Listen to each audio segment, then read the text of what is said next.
Science is nothing more than trying to explain what we see in our natural phenomenon. That's what science is. What we're doing is we're taking that scientific approach, looking for patterns in people's personalities. And there's nothing wrong with that. Sometimes it's very helpful. That particular endeavor has a long history. The first real system of interpretation of people that we have comes from the father of medicine, the Greek philosopher Hippocrates, in about 400 BC. He came up with 4 different personality types called sanguine,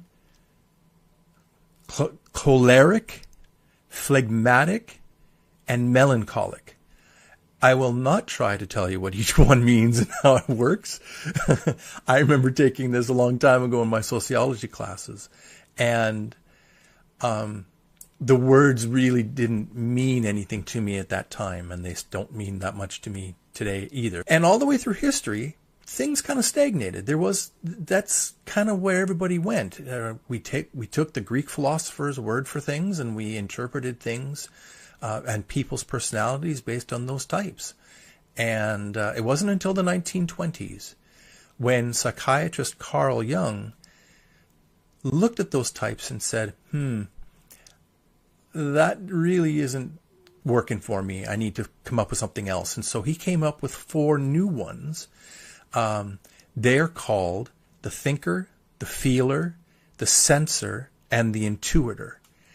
Now that might be somewhat familiar to you, because those words are used in the next stage of the evolution of the personality test, which came in the 1950s from a mother and daughter pairing. Mother's name was Catherine Cook Briggs, and the daughter's name was Isabel Briggs Myers. And together they added 2 new dimensions. They took Carl Jung's 4 types, and they added 2 new dimensions with 4 possibilities on each, or on 2 possibilities on each dimension, making 4 new things. And they came up with what is now called the Myers-Briggs Type Indicator. And it's one of the most well-known and valid, as far as we can tell, examinations of personality types. It was in the 1950s. There were several things that happened after that, but I'm going to come to those in another video.